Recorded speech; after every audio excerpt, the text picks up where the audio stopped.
ये थी इस वक्त की हेडलाइंस और अब देखते हैं खबरों को विस्तार से। सबसे पहले एजेंडे की, और ये पहला एजेंडा है कि कुश्ती महासंघ के निवर्तमान अध्यक्ष और भाजपा सांसद ब्रजभूषण शरण सिंह के आवास पर दिल्ली पुलिस ने पूछताछ की है। यानी कि कानून पुलिस अपना काम कर रही है। दिल्ली पुलिस की एसआईटी ने कल इस मामले में परिवार के सदस्यों समेत लगभग 14 लोगों से पूछताछ की है। ब्रजभूषण शरण सिंह के परिवार के लोगों से एसआईटी ने ब्रजभूषण शरण सिंह के पैतृक आवास पहुंचकर परिजनों, सुरक्षा कर्मियों और स्टाफ के बयान दर्ज किए हैं। पुलिस की टीम ने ब्रजभूषण शरण सिंह के पैतृक आवास, कुश्ती प्रशिक्षण केंद्र समेत कई स्थानों को खंगाला है। दिल्ली पुलिस की टीम ने संबंधित लोगों के बयान और उनके मोबाइल नंबर और पता भी दर्ज किया है। और ये जो पूरा मामला है, ब्रजभूषण शरण सिंह पर महिला पहलवानों ने 18 जनवरी को यौन शोषण मामले में मुकदमा दर्ज कराया था और इसके बाद 21 फरवरी को कुछ पहलवानों ने 3 दिनों के लिए जंतर मंतर पर धरना दिया था, जबकि सरकार ने पूरी जांच के लिए उनको आश्वस्त किया था। लेकिन इन पहलवानों ने जांच कमेटी पर सवाल उठा दिया और 23 अप्रैल से दोबारा जंतर मंतर पर धरना प्रदर्शन इन्होंने शुरू कर दिया था। फिर 28 अप्रैल को सुप्रीम कोर्ट के आदेश पर दिल्ली पुलिस ने ब्रजभूषण शरण सिंह के खिलाफ एफआईआर दर्ज कर ली थी। लेकिन उसके बाद जो कुछ हुआ उससे सवाल उठता है कि बाद में कुछ पहलवानों के इस प्रदर्शन में शामिल होने लगे कई राजनेता और अन्य संगठनों के प्रदर्शनकारी, जिन्हें आंदोलनजीवी भी कहा जाता है। ऐसे में कुछ पहलवानों के इस धरने पर राजनीतिक रोटियां सेंकने वाले नेताओं पर उठने लगे सवाल। अब जाकर केंद्रीय गृह मंत्री अमित शाह से इन पहलवानों ने मुलाकात की और इसके बाद वो प्रदर्शनकारी पहलवान अपने काम पर लौट गए हैं। अपनी अपनी नौकरी ज्वाइन कर ली है उन्होंने। साक्षी मलिक, विनेश फोगाट और बजरंग पूनिया ने रेलवे में अपनी नौकरी की जिम्मेदारी फिर से संभाल ली है, यानी कि अपने कामकाज पर लौट गए हैं। प्रदर्शनकारी पहलवान अपने काम पर लौटे और दिल्ली पुलिस कर रही है अब मामले की जांच। ऐसे में सवाल उठता है कि क्या अब जाकर ये प्रदर्शनकारी पहलवान सही तरीके पर आ गए हैं, क्योंकि यही तो तरीका था, कानून का तरीका। यह भी सवाल है कि शुरू से ही पहलवानों ने इस मामले में कानून पर भरोसा क्यों नहीं किया और क्यों दे दिया राजनीति करने वालों को अपना मंच। ये कई सवाल हैं और इन सवालों को लेकर हम चर्चा कर रहे हैं अपने संवाददाता शैलेंद्र मिश्र के साथ, जो हमारे साथ जुड़ चुके हैं। शैलेंद्र, कई तरह के कल जो है वो खबरों का बाजार गर्म रहा।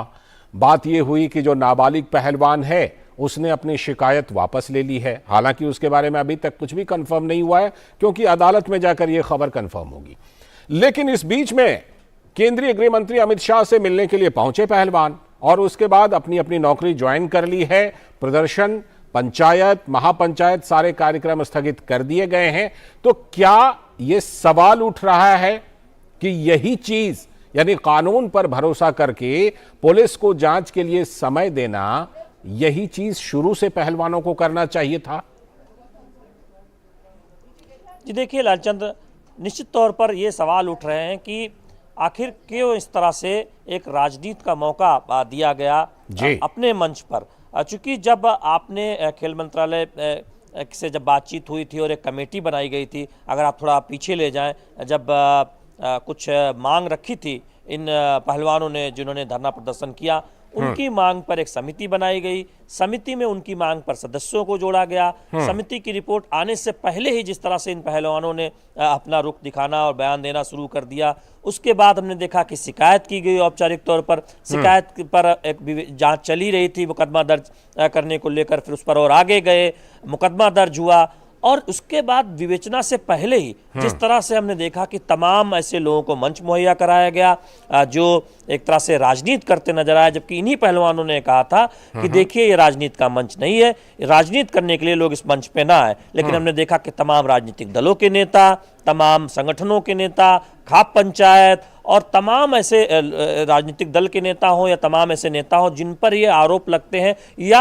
जो ये मौका नहीं छोड़ते कि वो केंद्र सरकार को या फिर सत्ता पक्ष बीजेपी को घेरने का कोई मौका छोड़ना नहीं चाहते, ऐसे लोग ऐसे मंचों पर नजर आए। तो सवाल उठा कि आखिर ये पहलवान चाहते क्या है जब जांच चल रही हो। हमने देखा कि खेल मंत्रालय की तरफ से, खेल मंत्री की तरफ से स्पष्ट तौर पर कहा गया, एक बार नहीं दूसरी बार और फिर कई बार, कि देखिए जांच चल रही है, जांच का इंतजार पहलवानों को करना चाहिए और कोई ऐसा कदम नहीं उठाना चाहिए जिससे खेल को कोई ठेस पहुंचे या फिर खिलाड़ियों को एक तरह से देखें जो कुश्ती के खिलाड़ी हैं जिनकी हम जानते हैं कि तैयारियां हो रही हैं उन पर कोई एक तरह से देखें प्रतिकूल प्रभाव पड़े।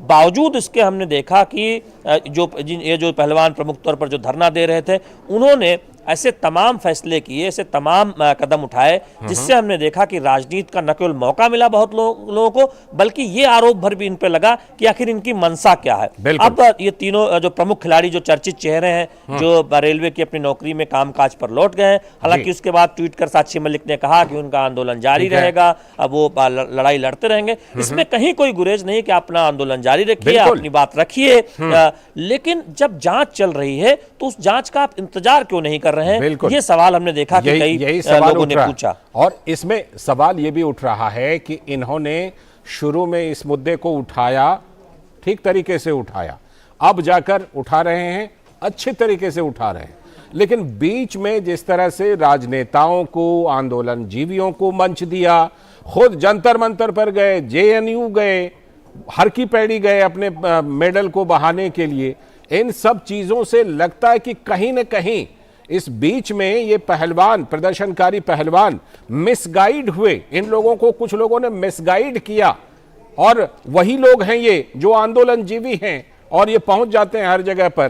तो क्या अब ये माना जाए कि पहलवानों को इस बात का एहसास हुआ कि वो न्याय मांगने का एक गलत तरीका अपना रहे थे? शैलेंद्र जी देखिए, ये एक तरह से देखिए आगे पहलवानों का रुख क्या रहता है उससे बहुत संकेत मिलेगा, लेकिन दो बातें बहुत स्पष्ट है। पहली बात तो है कि जब आपने एक मांग उठाई, अगर आपके साथ कुछ गलत हुआ, उस पर एक कमेटी बनाई गई, उस कमेटी का रिपोर्ट का इंतजार किए बिना आपने दूसरी मांग उठा दी, फिर आपने एफआईआर दर्ज करा दी, उस पर जांच जब बैठी, तब तो कम से कम आप तो उस प्रदर्शन को रोक देना चाहिए था, जांच की रिपोर्ट का इंतजार करना चाहिए था। लेकिन आप ने कहा कि मेडल जाके आप गंगा में बहाएंगे, उसके बाद कुछ दिन के लिए उसे टाला गया। आपने मंच पर लगातार हमने देखा कि तमाम विरोधी दलों के नेताओं को जगह दी, बयानबाजी हुई, उसी बहाने सरकार पर आरोप लगे। फिर बाद में हमने देखा कि आप नौकरी पर लौटे और कहा कि नौकरी भी आप करते रहेंगे। तो ये सवाल उठेंगे कि पहले आपकी रणनीति जो थी उस रणनीति में क्या कोई खामियां थी? क्या ये संकेत नहीं जा रहा था कि आपकी मंशा कुछ और थी? क्योंकि आप जिस तरह से एक्ट कर रहे थे, आप जिस तरह से बयान दे रहे थे और आपके प्रदर्शन स्थल पर, धरना स्थल पर जिस तरह के नेता आ रहे थे, उनकी मंशा कुछ और लग रही थी। क्योंकि यही सवाल हम देख रहे हैं कि कई पक्ष से पूछा भी गया, कई लोगों ने इस बात को उठाया भी कि आखिर पहलवान चाहते क्या है। आप एफआईआर चाहते थे, एफआईआर हो गई, आप जांच चाहते हैं, जांच हो रही है, आप एक कमेटी चाहते थे, कमेटी बन गई, फिर आप इंतजार क्यों नहीं कर रहे हैं? आखिर इंतजार नहीं करने के पीछे क्या उद्देश्य है? तो इससे मंशा पर सवाल उठता है। दूसरी बात यह है कि अगर वो काम पर लौटे हैं, उन्हें लगता है कि काम चूंकि वो नौकरी कर रहे हैं, नौकरी करते रहने चाहिए, तो निश्चित तौर पर यह सही कदम है कि जो पहलवानों की तरफ से उठाया गया है। लेकिन सवाल ये जरूर उठेंगे कि अभी तक जो आपने जिस तरह से धरना प्रदर्शन किया, उस मंच पर तमाम राजनीतिक दल के नेताओं को जगह दी, जिस तरह से उन नेताओं ने बयानबाजी की, आप उसका हिस्सा बने, तो आपकी मंशा क्या है? आपकी मंशा, अगर आपके साथ कुछ गलत हुआ है उस पर न्याय पाना है या फिर राजनीति के लिए मंच देना है या राजनीति करना है? बिल्कुल, प्रदर्शन को लेकर के तमाम सवाल उठे, जिस तरह से कि खेल का नुकसान हुआ, जिस तरह से कुश्ती का नुकसान हुआ। लेकिन इतना ही नहीं, इस प्रदर्शन के दौरान कहीं पर हमें यह भी सुनने को मिला, मोदी तेरी कब्र खुदेगी, ऐसे ऐसे लोग वहां पर पहुंचे। लेकिन चलिए, कम से कम ये कहा जा सकता है कि अंत भला तो सब भला। सुबह का लौटा अगर सुबह का भूला शाम को लौट आए, तो कहते हैं कि वह भूला हुआ नहीं था।